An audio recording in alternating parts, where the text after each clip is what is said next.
vieux rêveur un peu fou a toujours eu le sentiment d'avoir connu des gens qui sont partis depuis longtemps, d'avoir fréquenté des lieux à présent désertés, des endroits que plus personne ne connaît et que plus personne ne veut habiter. Les roses fanées, les photographies jaunies, les accords tristes d'un piano ou une odeur de poussière lui rappellent des événements qu'il n'a jamais vécus. Charme suranné de souvenirs imaginaires, chimérique Madeleine de Proust, il les ressent pourtant jusqu'au tréfonds de son âme, comme s'il portait en lui les vestiges d'un temps révolu, les marques d'une époque tombée en désuétude, une ère oubliée de tous mais qui subsiste à travers lui, inscrite dans chaque fibre de son corps. La mélodie d'une boîte à musique, la reliure craquelée d'un vieux livre ou la tapisserie défraîchie d'une demeure vide le transportent vers ces ailleurs temporels si lointains. Le vieux rêveur un peu fou y trouve les décombres d'univers disparus, les spectres d'existences passées, des noms et des médaillons sépia sur des stèles délabrées. Des arômes de résine de pin, des parfums croupis de fleurs et de lacs morts lui relatent la vie qui a grandi, l'amour qui s'est épanoui, les souffrances, puis le trépas qui sont venus.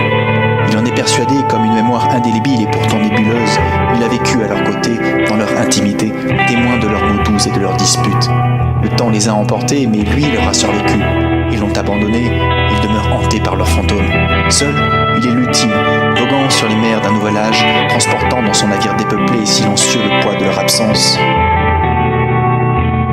et une pleine cargaison de vanité. Le vieux rêveur un peu fou se laisse submerger à chaque fois par la même émotion acidulée, puis c'est toujours le même soupir douceâtre qui s'échappe de sa bouche tordue en un sourire las, avant que le sel d'une larme ne vienne se déposer au creux de sa joue. Amertume, peine diffuse, nostalgie de fin d'été, les murmures balayés par le vent se diluent dans les flots tumultueux des océans. Ces bonheurs et ces drames qui auraient pu être siens sont achevés, archivés, périmés, et jamais ne ressurgiront. Le vieux rêveur un peu fou espère pouvoir s'affranchir de ces représentations fantasmagoriques. Peut-être, quand son heure sera venue, qu'il aura accepté ses propres blessures, après avoir longtemps lutté, libéré de ses repentirs, délesté de sa mélancolie, il ne goûtera plus paisiblement que l'instant présent, le sien, redevenant simplement un enfant, fragile et innocent. Et un jour, peut-être qu'un jeune rêveur un peu fou, en lisant son épitaphe, prendra lui aussi le chemin de ces ailleurs temporels si lointains.